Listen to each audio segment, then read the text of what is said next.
For those of you who don't know me, I'm Carol Greenwood. I'm with the Department of Nutritional Sciences and have recently stepped in as acting chair. And one of my very first activities is to have the delight of welcoming everyone to the Edna Park. For those of you that are not aware of the history of the Edna Park, this is actually a lectureship that we've had in the department for many years that has been supported by our alumni. It provides us the wonderful opportunity to bring in eminent nutritional sciences. Our graduate students have the opportunity to interact with scientists during the day, and it ends in a celebration in terms of having alumni and current trainees listen to some recent work that's going on. So we are very grateful to the alumni in terms of supporting this activity. The other thing that we take advantage of in this day of celebration is to acknowledge our award winners. And we have a number of awards to hand out. And excuse me, one of the series of awards goes to our Masters of Public Health students. And given that we're in the building for the Masters of Public Health, we thought that it would be quite appropriate that we would start our award ceremony with those students. So, Anne, if I can ask you to come up. Thank you, Carol. Maybe sure, I'll hand them to you and you can hand them out. Right. How's that? Okay. So the first award is the Barbara McLaren Award, and this is an award that's given to the top-ranked student after first year in our MPH program, and this goes to Megan Charlish.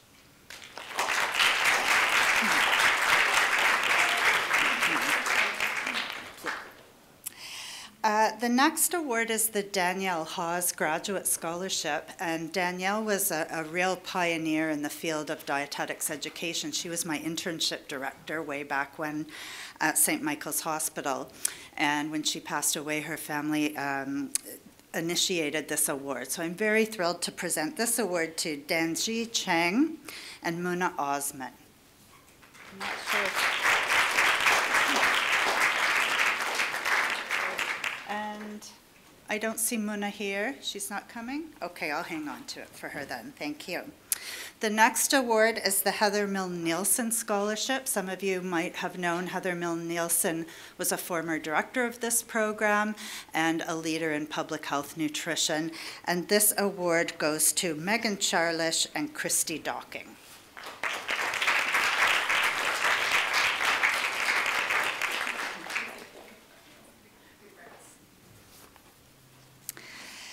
And the Grace Waymark Morgan Award is shared by 3 students, and this award is given to students who show promise in the field of public health practice. And this goes to Nazima Qureshi, Mari Somerville, and Christina Binek.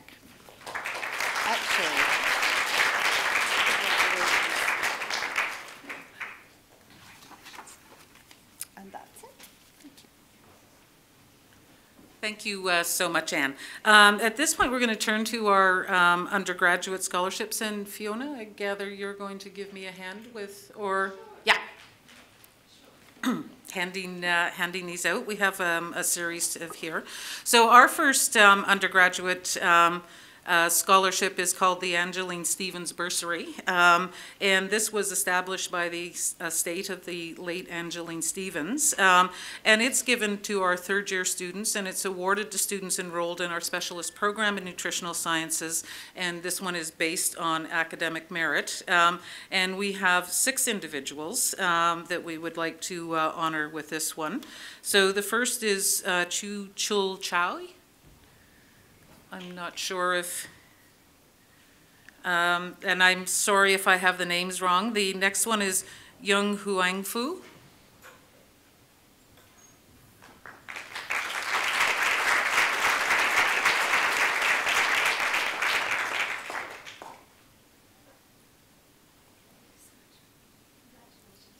Thank you. Alicia Kazakova.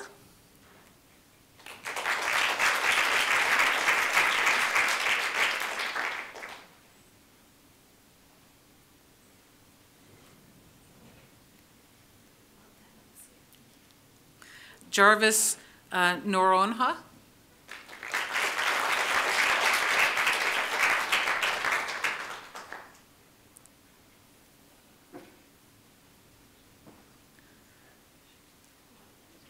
Congrats. Jordan Spradbrow.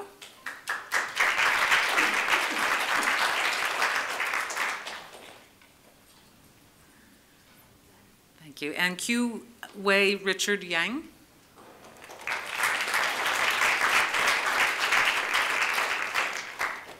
And I apologize if I've mispronounced anyone's names there. And given that I teach fourth year, I look forward to seeing you folks next year. The next award is the Anna Howe Reeve Scholarship, and this was established through a donation from Dr. Reeve in memory of his wife. Professor Emeritus Donald McGregor of the Department of Economics, the grandnephew of the donor, has subsequently contributed, so it's been ongoing for a while. Again, it's for our third-year undergraduate students, and this one is awarded to a student who has demonstrated general proficiency in third-year courses offered through the Department of Nutritional Sciences, and this year's winner is Catherine Brunstein.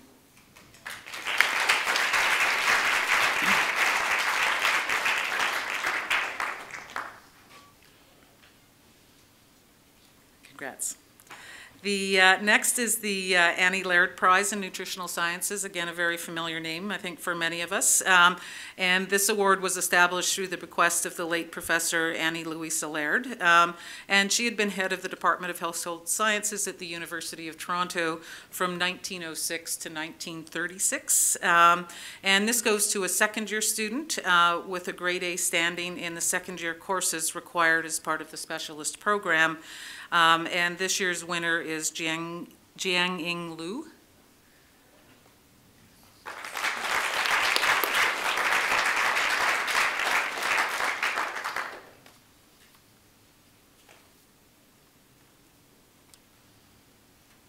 Congratulations. We then have the Charles Ganton Webster Prize in Nutritional Sciences, and this one was established through the generous gifts of friends in memory of Charles Ganton Webster. This is for a fourth-year student who, in the best judgment of the department, best fulfills the undergraduate research challenge in nutritional sciences. And if I can have Zilla Samani Azad to receive her award.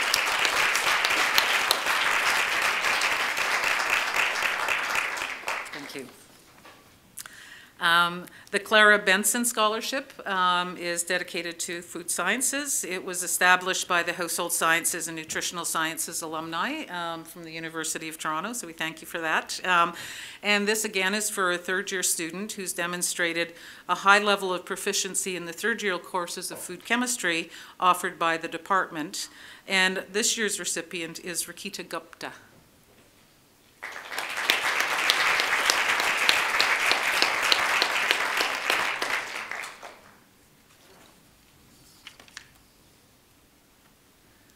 Congratulations. We have the Daniel Wilson Scholarship in Science, again established through a bequest of the late Charlie Christie in honor of Sir Daniel Wilson, president of the University College from 1890 to 1892, and then president from 1889 to 1892. And it's awarded to a third-year student, in nutrition and food science. And this year's award is going to Chui Chul Chai Chow. No, it looks like either I've mispronounced it so bad that nobody recognizes their name and she wasn't able to attend. The next is the Dorothy Whiting Scholarship in Nutritional Sciences, and that was established by the estate of the late Dorothy Whiting. And this is for a third or fourth year student who makes significant contributions to others through volunteer service to student organizations or the community at large. And Vivian Chu, if you can come and accept your award for this one, please.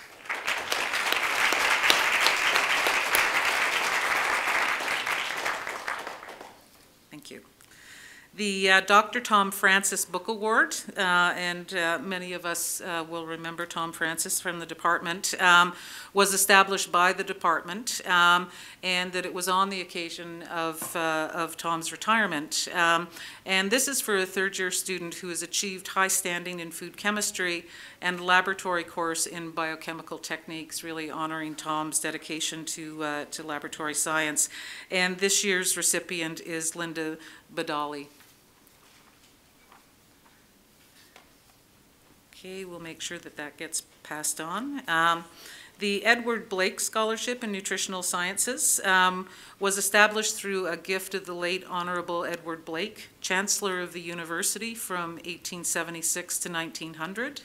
And again, this one is for a second-year student, and it's awarded to a student who has completed the core courses required for the second year of the specialist program in nutritional sciences. And if Julia Hanna can come and accept her award for this. No, I'm going to pop that one over. Next is the Household Science and Nutritional Sciences Alumni Scholarship. And for many of you may not be aware that the Household Sciences faculty used to be right across from the museum in what now is a Club Monaco building. This was established by the Household Science and Nutritional Sciences Alumni Association. And here's for a third-year student in the specialist program in nutritional sciences who's excuse me, demonstrated a high level of proficiency in the nutritional sciences courses required for the third year of the program.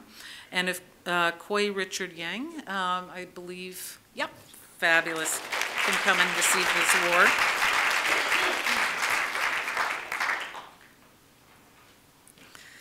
And this is the Household Sciences and Nutritional Sciences Alumni Scholarship, again established through our Alumni Association. And this one is for a fourth-year student in the specialist program who's also demonstrated a high level of proficiency in our program. And if Sophia Sagaidak could come and receive her award, please.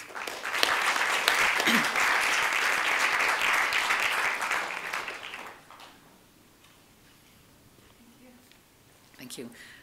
So we now have the Doreen Smith Vandervoort Graduation Scholarship, and this was established by the estate of Mary Doreen Smith Vandervoort, former head of the Department of Food Chemistry in the Faculty of Household Sciences. And this is for a fourth-year student demonstrating a high level of proficiency in fourth-year courses taken as the part of the specialist program. And we have 3 recipients this year: Vivian Chu,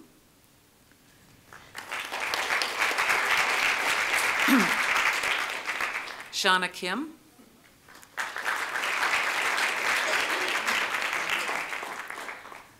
and Shida Nur Hosseini.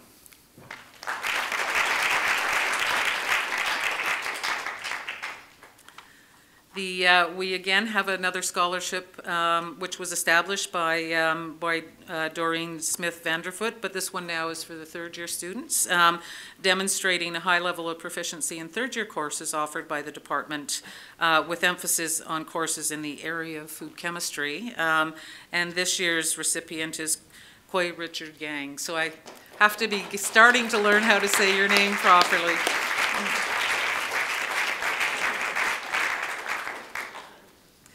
The Sarah Kennedy Scholarship was established through a request of the late George Kennedy, and this is for a fourth-year female student standing first in the composite mark of at least 3 fourth-year courses offered by the department. And this year's recipient is Sophia Sagaidak. Sophia, how do I say your last name?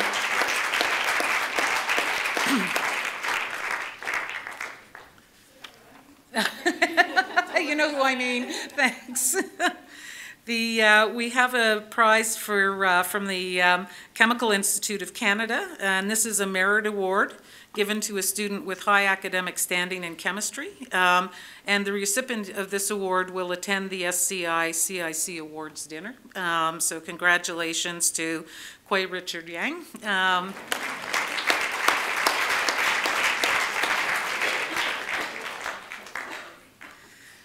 So that is the end of our undergraduate awards. So let's give a big hand to all of our recipients. We now have two awards that are reserved for our graduate students. The first was set up in recognition and honor of Michael Archer. This is Michael Archer is the third longest chair in the Department of Nutritional Sciences, quite an honor, and that the award was established to recognize a student who demonstrates excellence in research and is based on manuscripts that they have published over the course of their degree program. Christina Wong is the recipient this year, and oh, fabulous.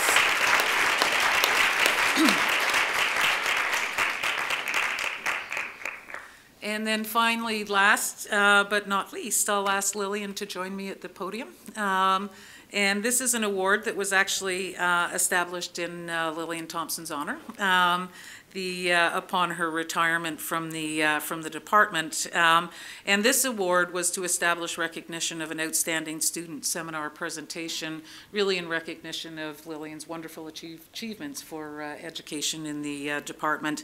And Julie Mason, if you can come and receive the award.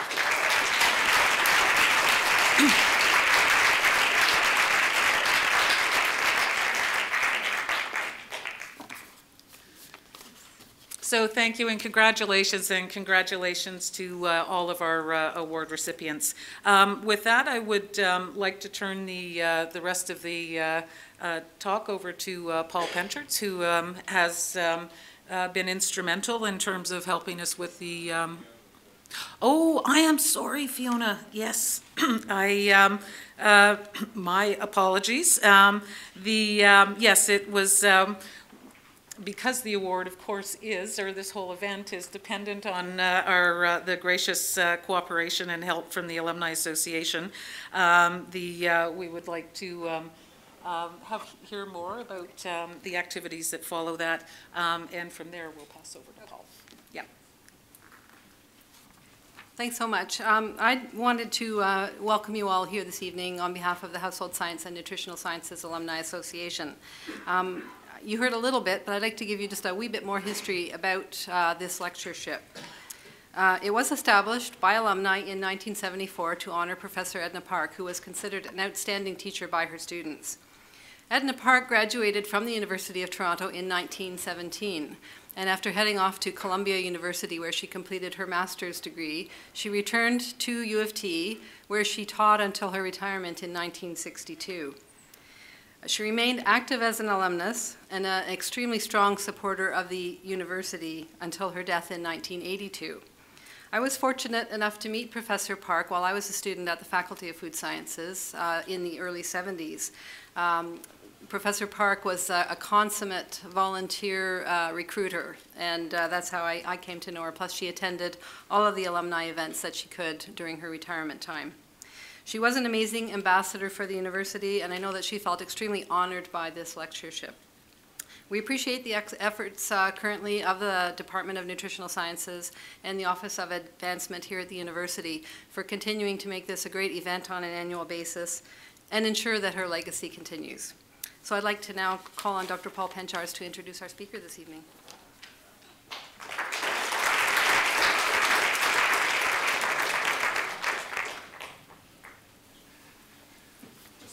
It gives me very great pleasure to introduce Professor Nancy Butte.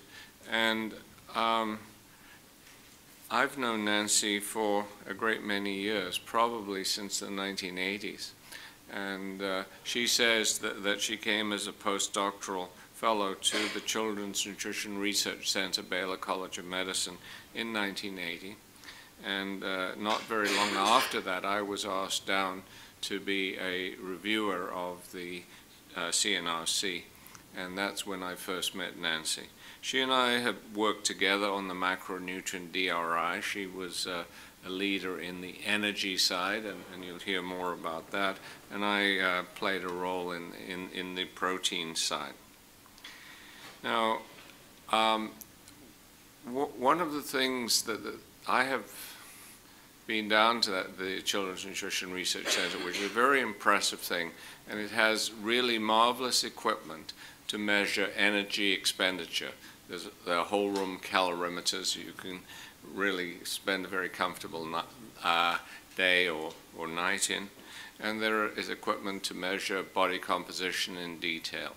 All of those things are necessary to do the kind of work that Nancy is doing. She did, first of all, deal with normals. And the definition in the macronutrient DRI of energy requirement was not how much food energy to eat, but how much energy to expend in order to achieve a normal body composition. And that's a perfect segue into a talk, because as you can see, she's going to be talking about obesity. She's going to be talking about it in Hispanic populations and trying to understand the etiology of obesity. I came in '78 to Toronto, and I started working on obesity then. And I can honestly say I don't think we're any further forward in treating obesity. Maybe we're further forward in understanding obesity, and I hope that we'll hear from Nancy some insights that will lead us to a better understanding of obesity. So Nancy, please educate us.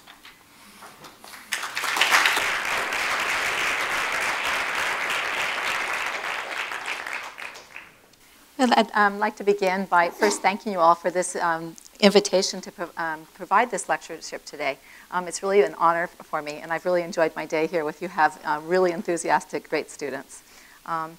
And I really thought about, I had several questions today, and I do a variety of work, and I hope I brought the right lecture, because I had a lot of questions on our accelerometer data and some other work that we've done. But I'd like to really present you data from an ongoing study. We started over a decade ago at the Children's Nutrition Research Center. It's called the Viva La Familia study, and we've been fortunate to have this funded now. We're on our third cycle. It's up for renewal, so we hope to continue. I got involved in it, we started the study in 2001, actually. And I have learned a lot about genetics, and genetics is a very fast-moving field, which I'm sure all of you can appreciate. I work with a large group of geneticists, bench geneticists, genetic statisticians, and I have really provided the cohort and learned a bit of genetics on the way. So I'd like to share with you where we've been and where we're going. Unfortunately, there's not a bottom line. We don't have a punchline. It's still evolving.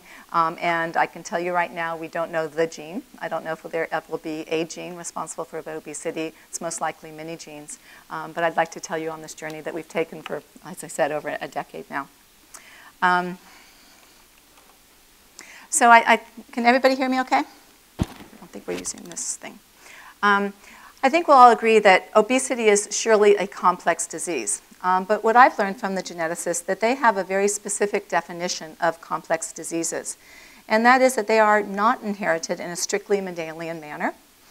They are characterized by the risk to relatives of an affected individual that is greater than the incidence of the disease in the population. And they can involve multiple genes and environmental factors and their interactions. So the genetic architecture of most complex diseases has not been determined. And there's really two competing camps as to what might be underlying complex diseases. The first one is the common disease, common variant hypothesis. And this states that genetic risks for common diseases will often be due to alleles with relatively high frequencies. That is, that there will be one or a few predominantly disease alleles at each of the major disease loci. The opposing hypothesis is the common disease rare variant hypothesis. And it states that there is extreme allelic heterogeneity for complex traits, and that multiple rare variants with moderate to high penetrance may be responsible for complex diseases. So based on the common disease, common variant hypothesis, a lot of research was done recently dominated by the HapMap project as well as genome-wide association studies, which I'll refer to as GWAS. And from this effort across, there's been over 300 loci reported for 70 common diseases. However, I'm sure you all are familiar with the sort of disappointment in this area, is that it turns out that they explain very little of the variance in the traits. And this is true in obesity as well. And various explanations have been put forth for why this might be, that the studies so far we've ignored epistasis, epigenetics, maybe incomplete association, and structural variation. Alternatively, rare variants with moderate or large effects might be contributing to this missing heritability. And so these mutations are more, they're rare because they may have a major effect. They may have deleterious effects. If we look at these two sort of broad categories of variants, the common disease variants are usually identified through association studies, case control, these GWAS studies. Their minor allele frequency is usually greater than 5%. Their odds ratio for that disease is fairly moderate, 1.2 to 1.5. They're characterized by low penetrance. And very importantly, they very likely are in linkage disequilibrium with the functional variant. And it's turned out very difficult to figure out what is the functional variant, let alone its mechanism. Alternatively, the rare disease variants are usually described by resequencing of candidate genes. Their minor allele frequency is on the order of 0.1 to 3%. They usually have a greater effect with odd ratios greater than 2, moderate to high penetrance. And the variants, when they are identified, they're likely to be functional. So now if we turn to the complex disease, which we've been preoccupied with, is childhood obesity. It's been known for a long time that obesity and in adults, children, it's been demonstrated that it's highly heritable. We look at heritability with what's called the heritability constant, and that's just the proportion of the total phenotypic variance that is accounted for by an additive effect of the genes. Okay?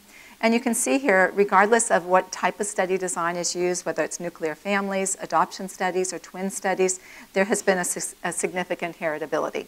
It's quite variable, and that has to do many times with the type of study design, and it's always highest in the monozygotic twins, as you can see here. But we strongly believe that it's a large genetic contribution, somewhere on the order of 40 to 60% is what's usually quoted. We also know that childhood obesity tracks from childhood on to adulthood. Garn noted way back in 1985 that there's about a 26% persistence of early childhood obesity into adulthood.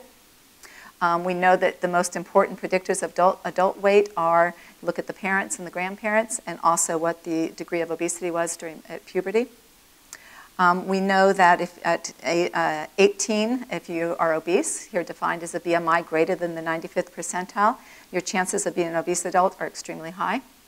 And also we know this tracking of BMI, somewhat logically, it does increase with age, as you can see here by these correlation coefficients from early infancy on into adolescence. So childhood obesity can be broadly broken into these three categories. The first one is monogenic obesities. They're very severe, and they're also fortunately very rare. Pleiotrophic genetic syndromes. These are rare to moderately common. And polygenic non-Mendelian obesity is quite common today.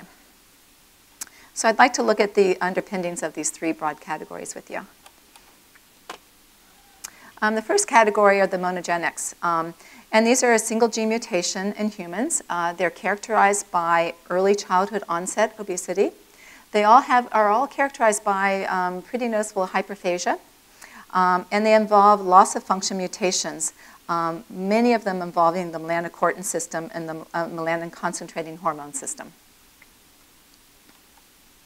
Earlier today, when we were talking about leptin deficiency, and this is one child. You can see when he was 3 years of age, weighed 42 kilograms, and he was treated with daily injections of leptin. Here it's showing him as 7. This was identified by Dr. Arali and Dr. Faruqi in the UK, and it was first detected in 2 Pakistani cousins. And both children have been treated successfully. We know that leptin affects reproductive function as well, so there was a big question if these children would develop normally, and they did. They went through puberty just fine. And so this has been a huge opening in this area of research. After this was first described, leptin deficiency, people measured it all over the world looking for other obese individuals with leptin deficiency.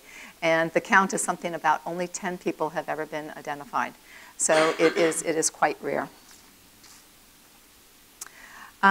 There are mutations in POMC as well as the prohormone convertase PC1 that lead to severe obesity, and also into the melanocortin peptides, specifically MC3R and MC4R both lead to severe obesity. So the last count, there are 11 recognized mutations that cause severe obesity, which are the single gene mutations that are listed here. The one that has given a lot of attention, and we've actually done quite a bit of work in this in our laboratory, are mutations in melanocortin-4 receptor. And it is considered the most common cause of monogenic obesity. In one study conducted by Faruqi in the UK, in about 500 severely obese children, 5.8% actually had mutations in this gene. So it really has been reported in many populations now.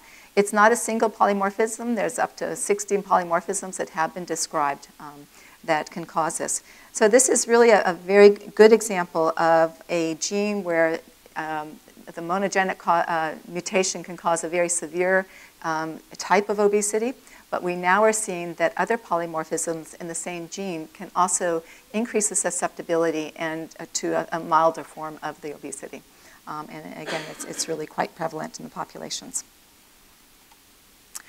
Here's a young boy that actually had a homozygotic mutation in melanocortin-4 receptor.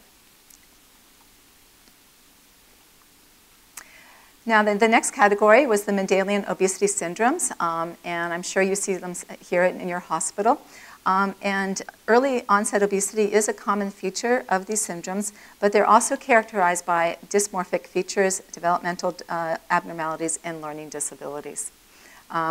Probably the most well-known one of the autosomal dominant is Prader-Willi syndrome, but there's actually many autosomal recessive syndromes as well, where obesity is just one of those characteristics. And then there's the non-Mendelian polygenic obesity. And as I said earlier, this does not follow the typical Mendelian pedigree patterns, but we do believe it does depart susceptibility with variable contribution from the environment. So many of us who are working in this area are really concerned with the polygenic obesity at the epidemic levels that we're seeing amongst our children. And the approach to try to identify these responsible variants has changed over the years. As I said, we started this over 10 years ago, and at that time, sort of the state-of-the-art approach to this was linkage studies. That was followed by candidate gene studies. Then next came along GWAS studies. And most recently, people have been focusing on DNA resequencing. And all of these advances have been really with the technological advances that we now have at our hands to actually sequence DNA.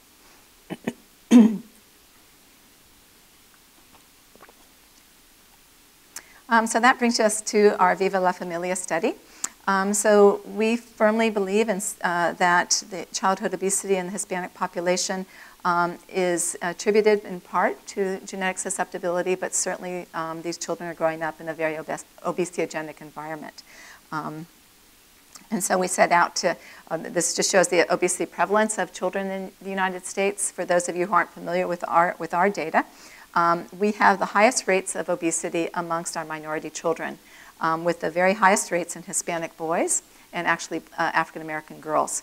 But amongst the Hispanic kids, it's about 25% amongst the boys and about 20% amongst the Hispanic girls. So our current working hypothesis, and this has evolved, is from our first grant, but now our hypothesis is that rare variants of low minor allele frequency less than 1% with a large effect size will contribute significantly to a population-level childhood obesity. And so our study design is a mixed cross-sectional longitudinal design. The cohort was recruited and studied in 2001 to 2006, okay?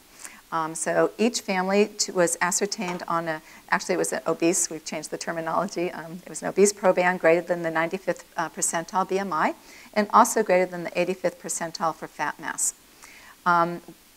Once a family was identified with one obese proband, we invited all the children 4 to 19 years of age to be in the study.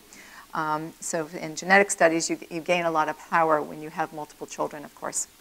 So our family size goes anywhere from 3 to 8 children within the family. Our final cohort had about 1,600 individuals, over 319 nuclear Hispanic families, and the children ranged from 4 to 19. We did very in-depth phenotyping of the children and genotyping of the children and the parents. We also brought the children back after 1 year for a dynamic measurement of growth, where we just did anthropometry and body composition measurements once again. This is just a brief overview of our methods. We did standard anthropometry. We did body composition using the DEXA machine. We used 24-hour recalls for dietary intake. We used a 3-day accelerometer for physical activity.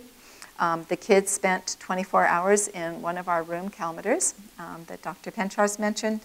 And we've done very, very extensive profiling of a fasting blood sample. The genetics, as I said earlier, we started out with the genome scan. We went on to resequencing, and we did a GWAS study, and most recently we're doing exome sequencing. And we applied sophisticated genetic statistical approaches to attempt to identify the variants.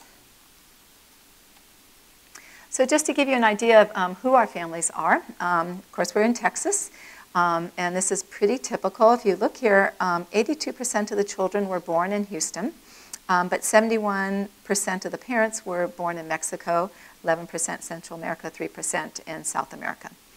So it's a fairly recent immigrant families.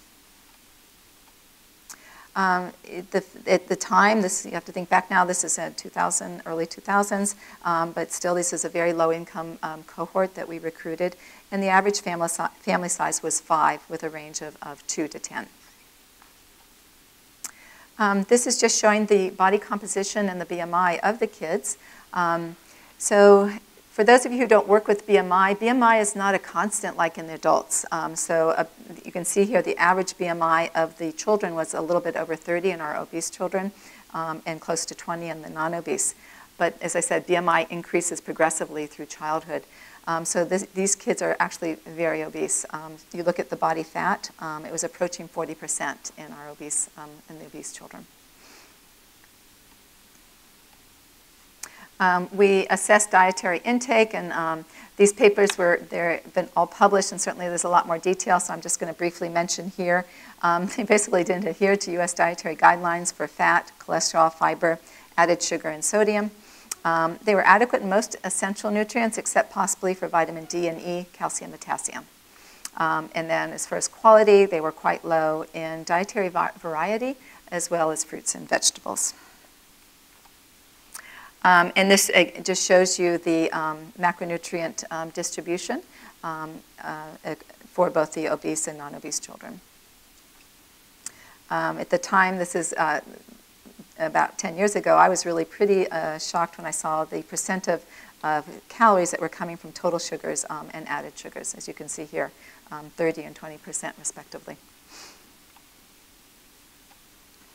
We measured the physical activity, free living, and not too surprisingly, the accelerometer counts were lower in our obese children. We found that nighttime sleep duration was lower in the obese children in the 4 to 8 year age range. Sedentary activity was higher in the obese children, and in some, the physical activities levels were really suboptimal in the obese children, amongst girls, and in adolescents. And this is, again, some summary data looking at the partition of physical activity in sedentary, light, moderate, vigorous activity during the awake period of the day.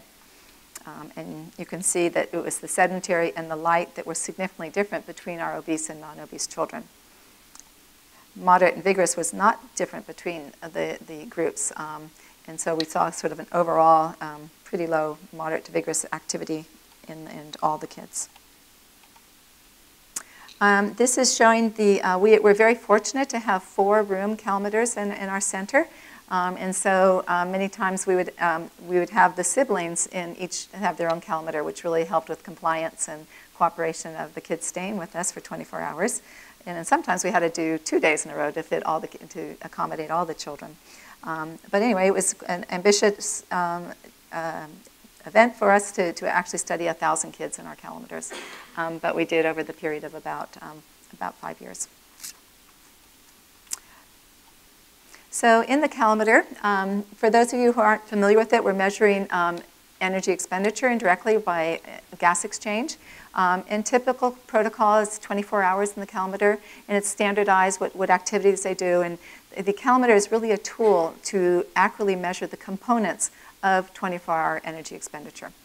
So in absolute terms, certainly the obese kids have higher energy expenditure due to their higher body mass. But we also found that their net mechanical energetic efficiency in cycling was actually lower in the obese kids.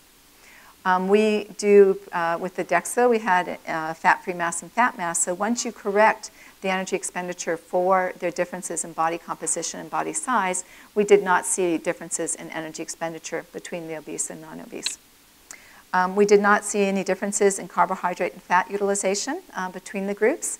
And this is an area that's pretty controversial. You'll find papers on both sides of the aisle saying that obese individuals have different rates of fat oxidation. There's a couple things you have to do very carefully to do these studies. Number one, obviously diet has to be controlled, but you also have to know what is the energy balance during your study. And that's seldom known because people don't have access to the room calmeter. But the largest predictor of RQ, or your oxidation rates, is your energy balance. So we can actually compute that with the calmetry data, so that's controlled in the analysis. When you do that, we did not see significant differences between obese and non-obese. And as I said, we've done very extensive biochemistries on the kids, and I'll just show you a few of them today, and I'll eventually be getting to some of our more recent attempts to do phenotyping. But not surprisingly, the obese kids, actually it looks small, but it's statistically significant because we have a large sample size. They actually had higher glucose levels. But what's markedly increased, of course, is insulin, C-peptide, which results into a high degree of insulin resistance in the obese children. The lipid profile, again, is pretty much as described in the literature, high triglycerides. We didn't see we saw differences in cholesterol, HDL, and LDL, but as you can see, it's not dramatically different between these obese and non-obese children. But remember, they're coming from the same families. They are really pretty much eating the same diets. When we look at the metabolic syndrome or the cardiometabolic syndrome, you can see here the various components of blood pressure, central obesity, high triglycerides, low HDL, higher glucose, and also we added on high fasting ALT as an indicator of non-alcohol fatty liver disease in these kids. You can see that they really fall into the cardiometabolic syndrome. And what surprised me when I looked at this data, as I said, the kids go from 4 to 19.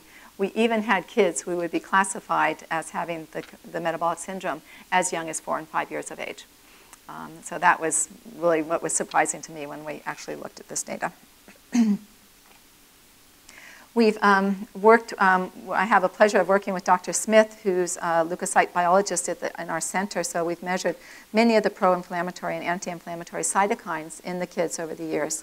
And you can see CRP was quite different, elevated in the obese kids. But we did not see significant differences in TNF-alpha. And again, leptin and adiponectin follow the expected pattern of being leptin higher and adiponectin lower in the obese children. We've also measured some other chemokines, as you can see here. And again, we're seeing differences with the eotaxin being lower in the obese children, MCP1 and RANTES being higher in the obese children. The most recent thing we've done, looking at the profiling of the kids, is done some metabolomics. And we did this with Metabolome, for those of you who might be familiar with that platform. And we did it on 803 of the children that were enrolled in the Viva study. This is the instrumentation which is used by Metabolome, for those of you who are.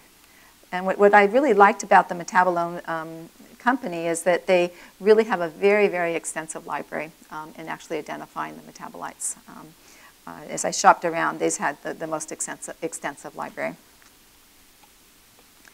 One of the first things we do, and our interest here is comparing the non-obese against the obese, is this forest plot. And what is plotted here are the 30 top metabolites that basically distinguish the obese from the non-obese children. And I know that's a little bit difficult to see, but we'll go a little bit further here. And when you do this, you can actually predict with the prediction accuracy just to separate out the obese and non-obese children is about 82% based on these metabolites. So the next 3 slides are actually the heat maps. And here, looking at the differences, these are statistically significant differences between the obese and the non-obese children. And I know many of you here in the audience, there's a lot of interest in amino acids and fatty acids in the school here. So if you look at the general pattern here is that we saw a lot of elevated amino acids and their metabolites in the obese children. And just to point out a few, the branch chain amino acids, leucine, isoleucine, valine, were quite significantly higher in the obese children, following very much the pattern that has been described in adults for adults with obesity and type 2 diabetes. But going down again, the acylcarnitines, the shorter chain acylcarnitines, are higher in the obese. We saw elevated alpha-hydroxybutyrate and alpha-ketobutyrate as well. For the carbohydrates, not too many significant differences here. But also note that if you look at what is measured by Metabolome, it's not as extensive. So certainly it's the amino acids and the fatty acids that are extensively measured, that are actually detected, and these are fasting plasma samples. But we see an increase in pyruvate and mannose, and actual decrease in glycerate and citrate in the obese children. And in the fatty acids, again, it's very extensive what is detected in the serum, as you can see here.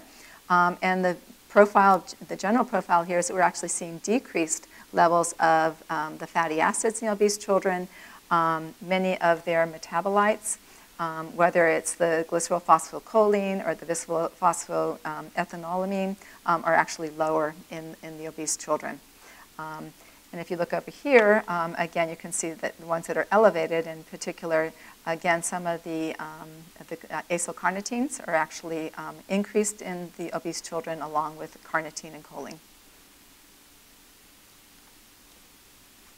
So what seems to be evolving when we try to synthesize all this data is evidence for increased branch chain amino acid catabolism amongst the obese children. So as I said, we're seeing higher branch chain amino acids as well as some of their catabolites. We're also seeing higher acylcarnitines, but just some of them. Some of them are higher and some of them are lower. And the ones that tend to be higher are the shorter chain acylcarnitines. And it's the medium to the longer chain ones which tend to be elevated. Decreased. So we don't really know what the cause of this, just the increase in the branch chain amino acids is, but it could be increased dietary consumption, or it could be alterations in energy metabolism or mitochondrial function in the obese children. And here is just showing the pathway. Again, I realize it's a very busy slide, so I tried to highlight for you here in red where we're actually seeing the increase in the obese children. So you can see it seems like there's increased availability of substrate. These are normally converted to their alpha-keto acids, cross into the mitochondria. But then we're also seeing an increase in many of the downstream metabolites. But we don't see an increase in activity at the TCA cycle. Okay? So it seems that there may be an oversupply of fatty acid species that may be beyond the capacity of the TCA cycle and is being shunted elsewhere is one possibility. And you can see this here. If we look at the TCA cycle itself, we seem to see an increase in the availability of substrate, increase in glucose, pyruvate, lactate, but we actually see a decrease along the TCA cycle for citrate, malate, for instance. There's an exception here that glutamate is elevated, which may be feeding this the elevation that we see in the alpha-ketoglutarate.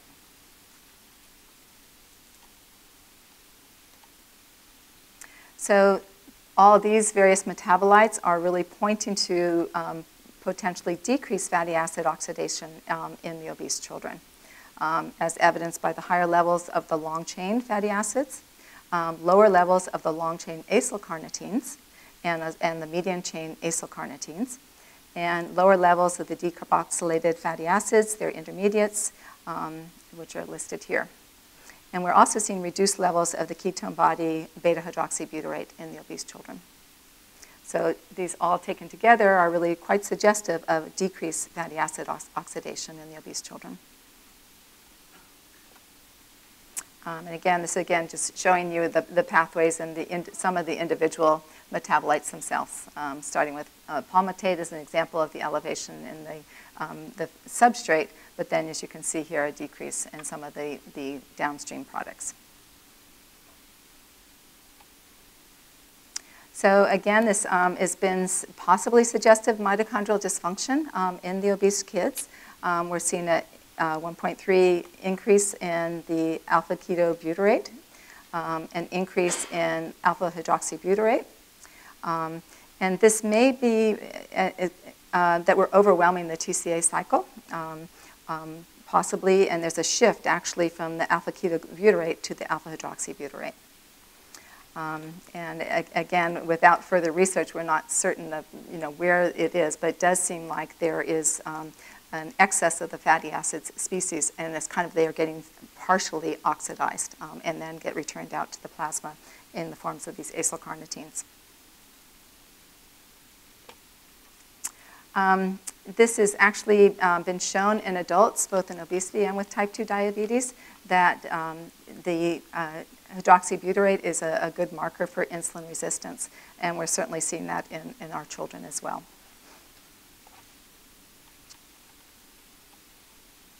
We're also, within the metabolomic platform, there's several markers of inflammation.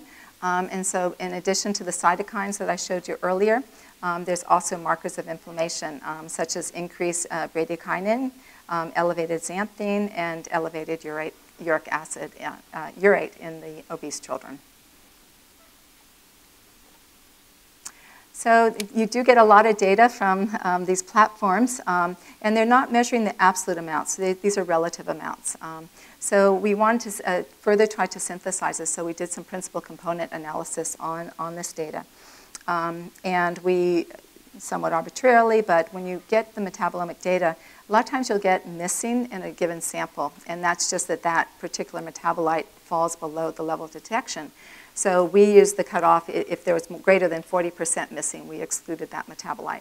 So we did the PCA analysis on 304 of the metabolites and came up with 20 principal components at loadings greater than 0.5.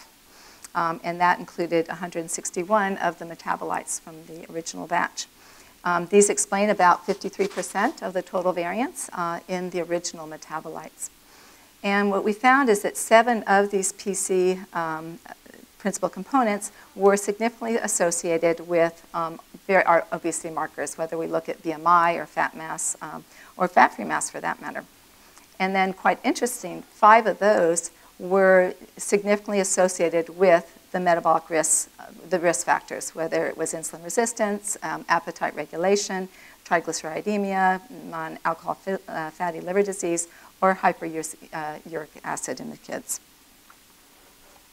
And so this is just shown here, again, just to show you the PCs that were related with our obesity markers here on the top. There were 7 that are significantly related. And then if we look at these risk factors for the various comorbidities, you can see that 6 of them were, 5 of them were significantly correlated with the comorbidities.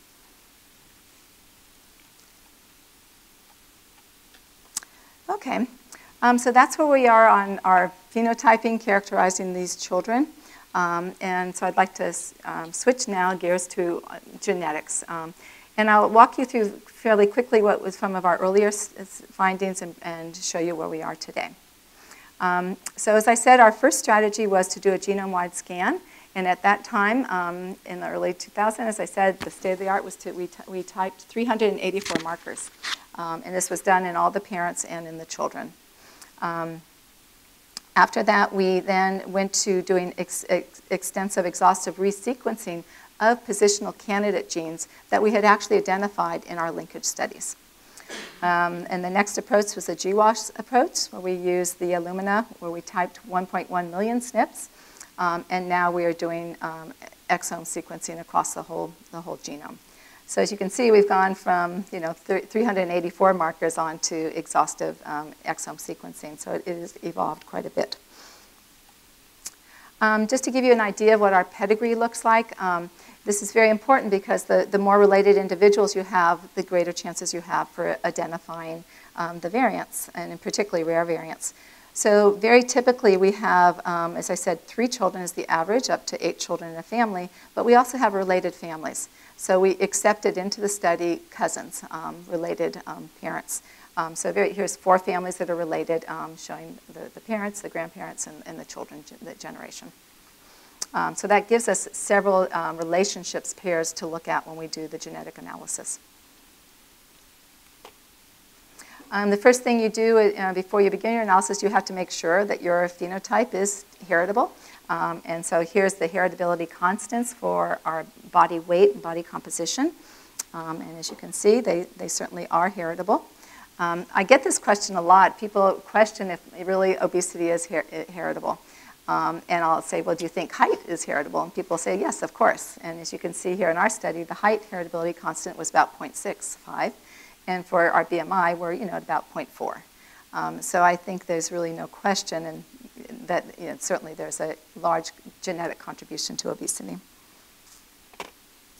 Also, if you look at the cardiometabolic risk factors, they also have a genetic contribution. I think it's obviously a very active field is trying to understand the genetics under type 2 diabetes, for instance. But as you look down here, this list, there's heritability for just about everything we measured. It has some contribution genetically.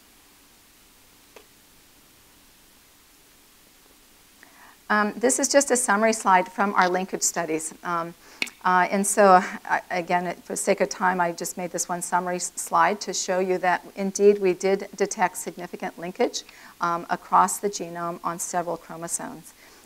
For those of you who aren't familiar with this area, to be a significant linkage signal, the load score has to be greater than 3.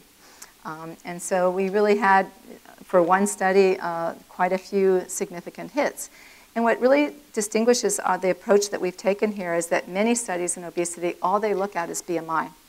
And we firmly believe that detection of the variants will be very important to look at what we call endophenotypes, that are along the pathway to the obese state. And there's probably many pathways which end up as the obesity, the final state. But we think it's important to look at the endophenotypes leading to obesity as well. And if you look at many of the GWAS studies, they now are up to 50,000 individuals in some of these very large mega analysis that they're doing. But the only common phenotype that they have for obesity is usually BMI. And so I think they have a limited ability to sometimes be picking up the responsible variants. So I'm just going to give you an example of a couple of these linkage signals. This is what it would look like. This was one signal that we had on chromosome 13. And we got the signal with fasting glucose levels. Okay. And so when you look at the genes that are under that peak there, and so the good thing is it kind of localizes where there might be a gene responsible or contributing to your phenotype. The downside of it, usually that region is pretty broad and usually contains many genes. So at the time we're doing the study, it was really very expensive to try to sequence that whole region. So we had to be selective in what genes we want to sequence. So we looked into that peak, and it was what people called a gene desert. which was to our benefit, there were only 27 genes and 14 were hypothetical. And one really popped out, and that was insulin receptor substrate 2. So that was the candidate, so what we would call a positional candidate gene that we chose to sequence. And we did sequence it, and we found 10 rare SNPs associated with our obesity traits. We then did another type of analysis trying to figure out of those 10, which is the most likely to be the functional variant. And it was this novel SNP right here. And it was detected in 2 unrelated pedigrees, and there were 5 affected children with very severe obesity. Okay, so this is an example of actually a rare variant, which was quite penetrant in these 2 pedigrees. Another signal that we pursued was on chromosome 18. This is for data that we got from the accelerometers on physical activity levels. And you can see this is a pretty messy linkage signal, right? It's covering a very large area. But under this area, there was one gene that we were quite interested in. That was melanocortin-4 receptor. So we pursued that. And we had actually done some previous work. We had a very severely obese child in our study that we, with Dr. Faruqi and Arali, had sent about 10 DNAs, and they analyzed it at that time. And we found a novel functional, a loss of function mutation, this G55V, in melanocortin in this one young boy. And then we subsequently found it in 6 children within that family. It was in 2 of his half-brothers as well as in a cousin, all the same mutation that caused, again, severe obesity within this one extended family.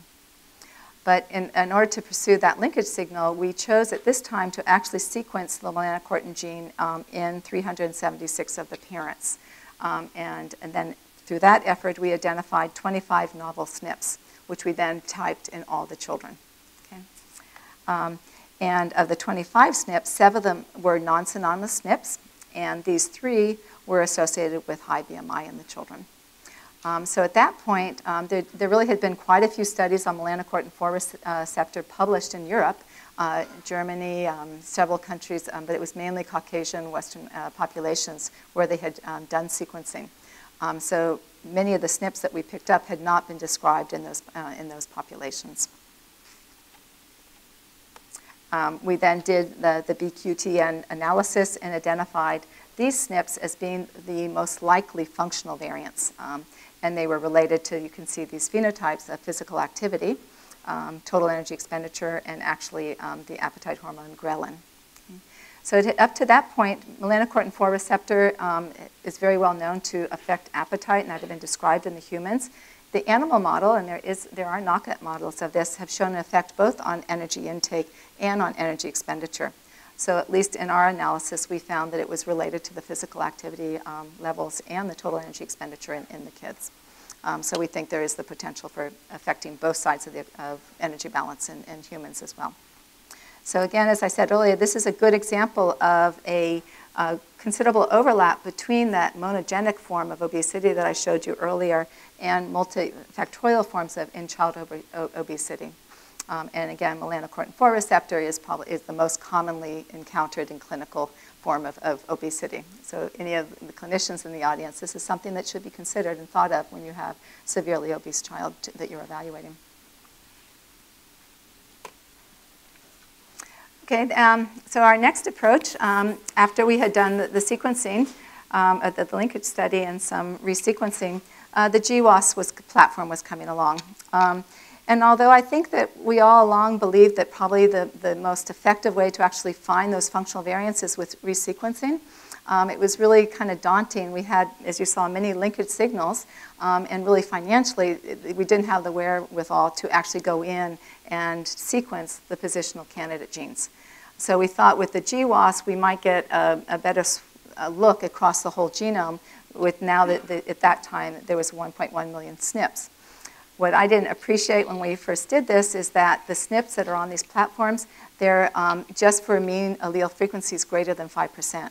So they just don't capture those rare variants. Nevertheless, we proceeded with the GWAS. You have to set a genome-wide significance level based on our pedigree. You can see here it's 1 to the minus 10 to the 7, because we're looking at so many multiple testing. And from our study, we identified 70 SNPs in 34 genes that reached that genome significance level. And again, I always struggle with how best to present this, because it's a lot of data. So I'll just go through this fairly quickly with you. And I've divided our phenotypes into those that were focused on anthropometry and body composition. And these are where we had significant SNPs for the various traits, as you can see here. And throughout our GWAS, these 70 genes that were identified, some of them we just basically replicated what has been reported in the literature for various genes. Others may have identified a gene that is in a plausible pathway leading to obesity. And others you don't have any idea what the protein might be doing. And that's true in this list right here. The first one here, this INADL, really has not been described in the obesity literature, but there is, this is actually from the fruit fly, it has been related to adipogenesis. So it definitely could have some relationship, but it really hasn't been explored further in other models. You go down here to look at the list at the first one here under energy balance, which we found with the sleep duration of the children. This is an interesting gene. It's actually located in the Prader-Willi region. So for those of you not familiar, Prader-Willi is due to a large deletion, and it encompasses this gene. And Prader-Willi have been known to have sleep disturbances. So again, there may be some logical underpinning in that finding. Here are the various SNPs that were related to our metabolic traits, our hormones, our inflammation markers. And again, there's a variety of known and completely unknown associations here. Our largest hit was with that first gene called is the DARK gene, or the Duffy antigen receptor chemokine. And we found that with MCP1. And I'll spend a minute with that one. Again, if you go down, if we look here, there's the down here with the glucose levels, MTNR1B. That's a receptor that's known to have an influence on insulin. So again, there's a logical connection here with our glucose levels. APOA5 is a very, very well-known determinant of triglyceride levels. And as I said, just go down the list. This was a very interesting one here on chromosome 9, the thyroid transcript factor 2. This was a block of 23 SNPs that were really quite well known in thyroid cancer world, but it affected our TSH levels, for instance. As I said, our strongest hit was for this gene called DARK, and it is a cysteine-cysteine chemokine. And again, we found it with the monocyte chemotractant protein 1, or MCP1. And it was highly significant, and so this could be a partial link between obesity and systemic inflammation that we see in the children.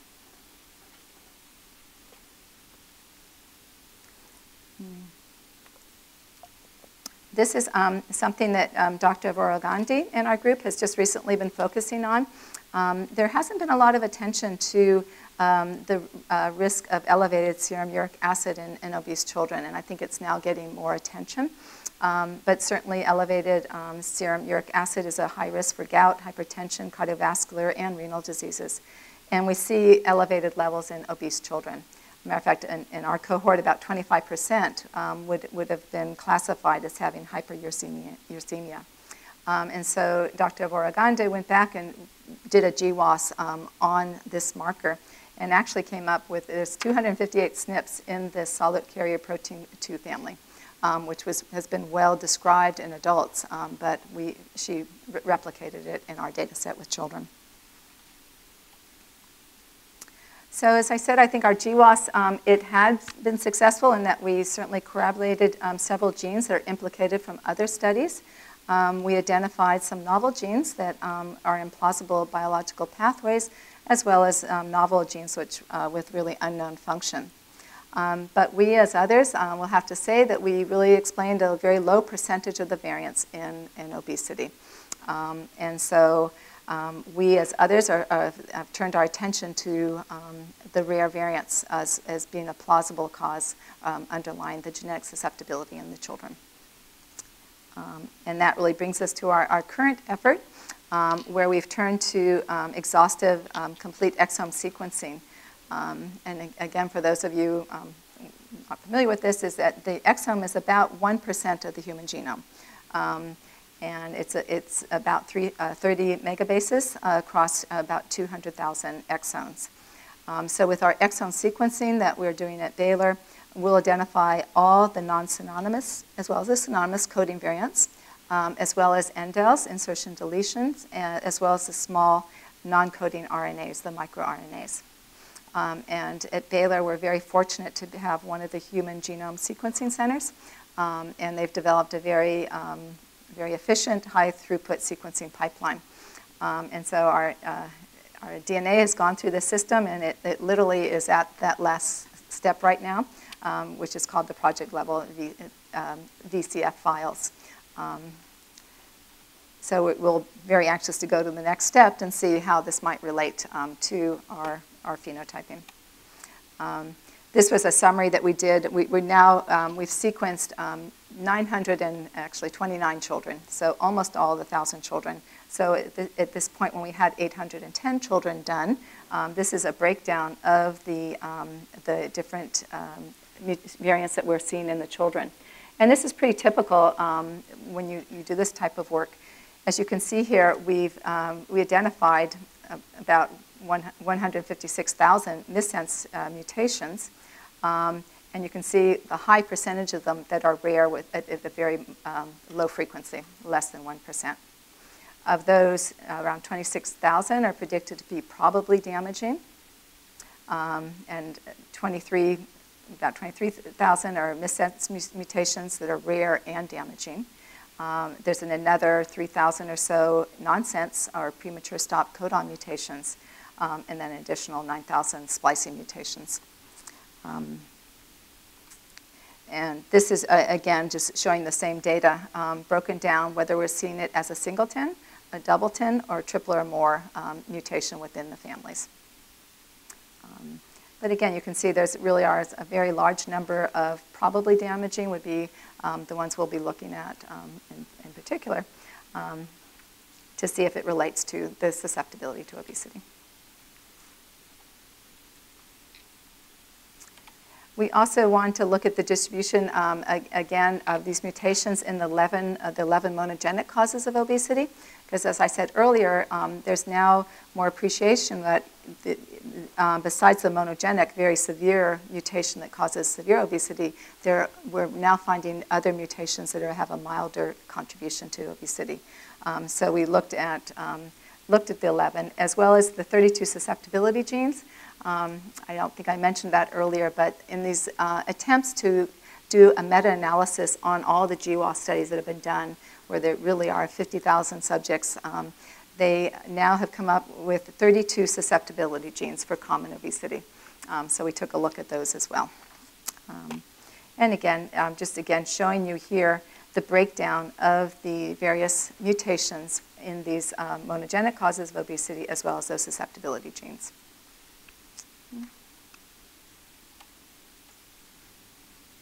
So our next step is really computationally very challenging.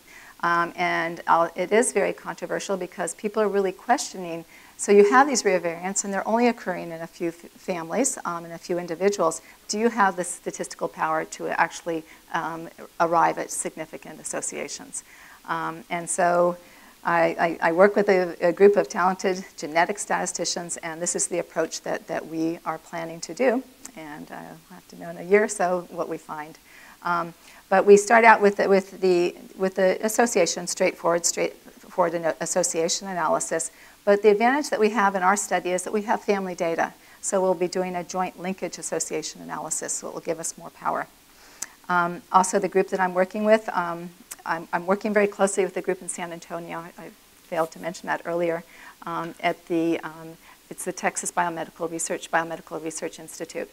And they have developed software, particularly to work with families with pedigree data, And this technique here is a Bayesian quantitative trait nucleotide analysis, which statistically tries to identify the most likely functional variant. And we've done a lot of that.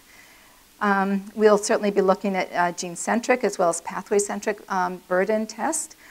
There's also thought that individuals may have multiple SNPs, multiple of these susceptibility variants that add to that they'll have a higher burden.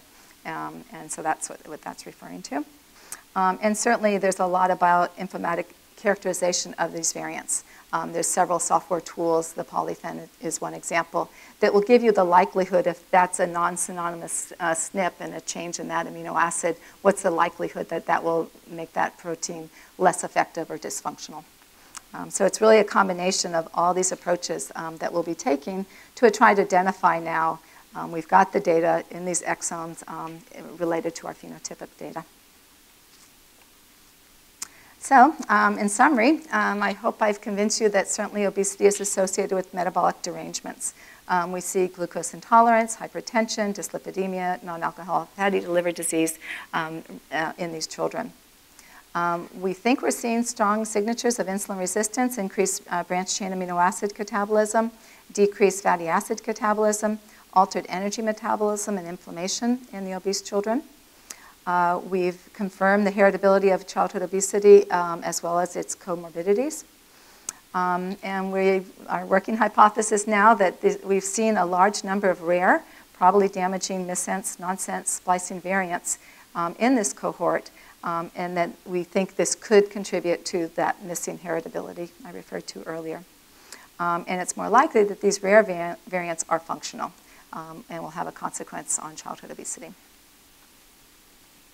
So I always like to end with this because even though I'm very much immersed in genetics, we all know that families share not only genes, but also diet and culture and many aspects of lifestyle.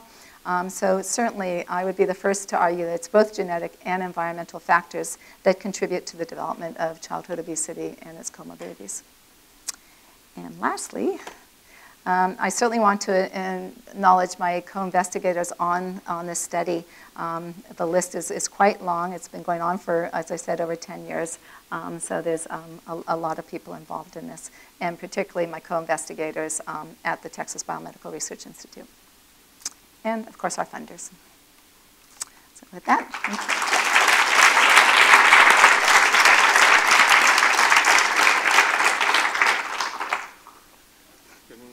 So much about genetics. It was amazing. Questions?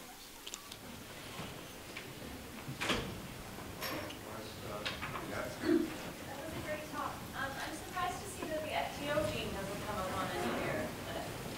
Yeah, well, you know, it actually was in that list of 32 susceptibility genes. It was very small print. FTO has not been significant in our cohort. And I've actually even pulled in the 800 kids that I have exome sequencing on. I pulled it up because I do get asked that quite a bit. There were 3 variants, and there's one that is a non-synonymous variant, and it's in one child. So we'll see. If you're familiar with the FTOs, I said many of the GWAS studies came from Europe and the US, and they tend to be predominantly Caucasian populations. There's been some small studies on Hispanics, but really not, it's in adults. It definitely hasn't been shown to be a major player.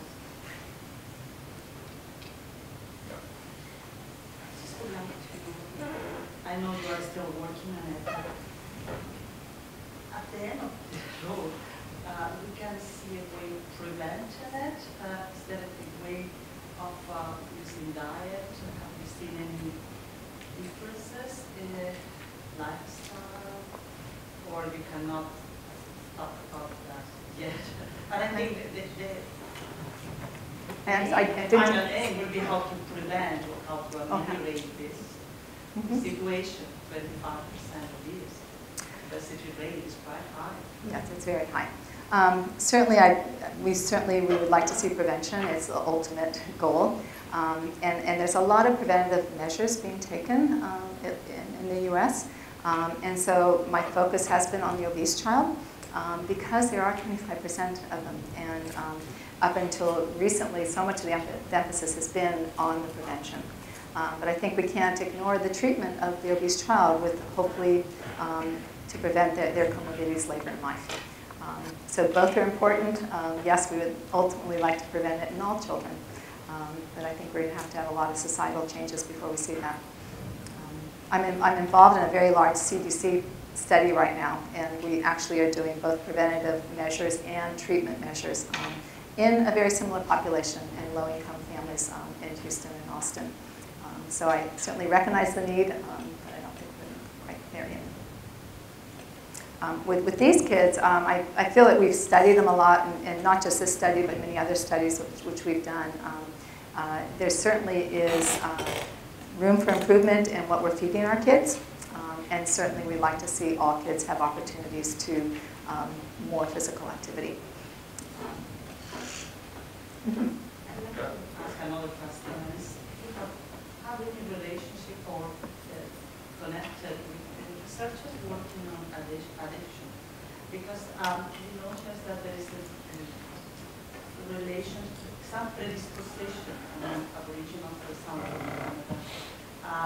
to alcohol, drug addiction. And that also has been analyzed as a possible view, possibly to genetic factors.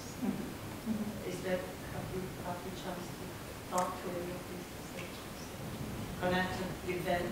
Because There are people. In the genetic. I think that I'm not personally, but certainly there's other people doing research in the areas of the drivers of appetite regulation. And people are now thinking it's beyond just the hypothalamus and looking at the higher cortical areas where the addiction centers are. People are doing functional MRI and looking at presenting people with different types of foods and seeing their reactions. So I think that's certainly a very active area of research. And I think it will pan out to be very important.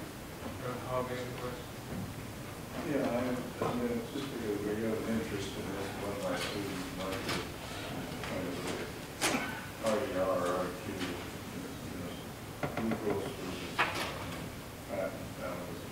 And you're right, there's a hypothesis that kids have trouble mobilizing fat.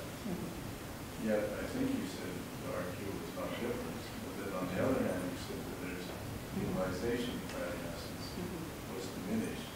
So surely that should show up in the RQ. Yeah, so what basically what I was showing you was that the metabolomic profile and all those indications pointing towards a problem with fat oxidation.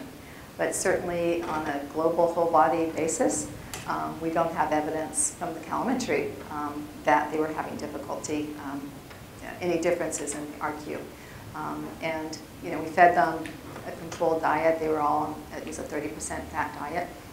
And under those conditions, no, we did not see a significant difference in RQ. Just following up on that, that's very interesting. Did I see you mention the feed oxidation? Did you look at sort of the ratio of fatty acid to the nutrients as a sort of measure of oxidation, or just trying to feed that nutrient ratio? Yeah, this data is new to us, so we did the PCA analysis, and we're just trying to synthesize it, basically. And I haven't done any of the ratios, but I did come across one paper that did a variety of ratios, so it's a good point. We should take a look at that. I have one quick question then. I mean, you talked about metabolism, which differ in kids. And, there's been some suggestion that amino acids and branched chain amino acids could be an early detector of diabetes, susceptibility to diabetes. I guess that's a Harvard group that's done all this. So the problem is with all this is chicken or the egg, right? Because you're dealing with these kids. And so as a consequence, so how would you go about trying to find out whether it's chicken or the egg? Well, you know, again, I haven't, it will be very interesting to actually look at our data and look at age as well. We're seeing gender differences that are pretty strong in a lot of the metabolomic data. But I really haven't focused much on age, so it'd be really interesting to take some of our younger children compared to the older teens as a place to start, and look at the degree of insulin resistance. In this database, we actually had 4 kids that came in to us with undetected diabetes. They already had diabetes, but all the rest don't have diabetes yet. So we could look at some of those other markers that we have and see how it relates to the metabolic markers. But again, the ones that have been pointed out in the adult literature, and it's the Newgart group from the Research Triangle from Duke, the ones that they have found as being markers for insulin resistance and type 2 diabetes, we're already seeing in these kids. I didn't go and look at kind of the very, very young kids, which would be interesting.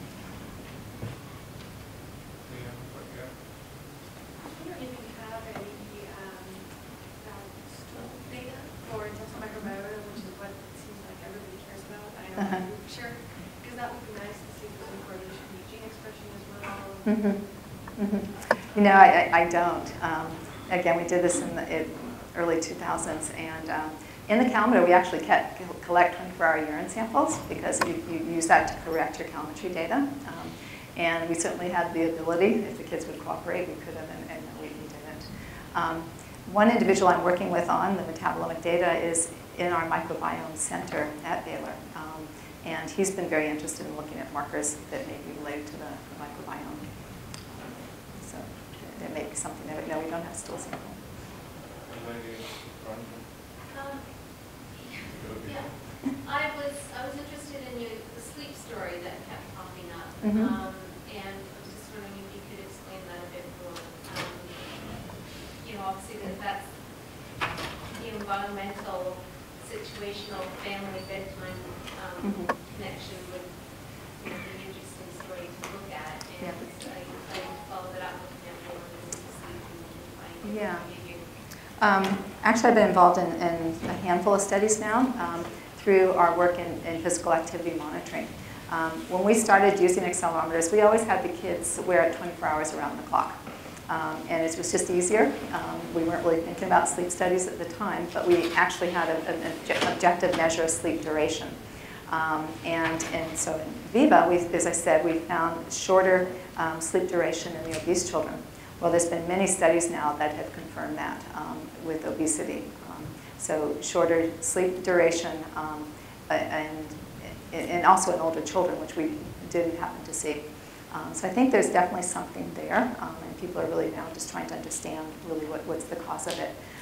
But this is interesting because these are the same families, so the environment theoretically is the same, and we still saw the difference in that younger group with the obese children having shorter sleep duration. Yeah, I just wanted to hear from you more directly about a population health perspective here and application. It relates to the earlier question, but so maybe it's about sleep duration and those sorts of factors overall in the population, but your genetic work is still pretty specific to small numbers of these children. So do you see, am I right? Or you covered a lot of territory, but often it explains something in what you found in 1 or 5. Very few of your 1,000-ish. Yeah, oh yeah, okay. So certainly, yes, these rare variants are being found in selective families, but they're highly penetrant. You can do computations and say, what does this mean on population level? And we'll just see if these various rare variants. So it could be in the same gene. One family could have a variant, you can have different variants in the same gene. But in overall, that one variant will be very penetrant and important to that family. On a population level, the multiple variants in that gene could contribute sizably to the population level. Does that make sense? Yeah. Any other questions? Otherwise, thank you very much. You're welcome.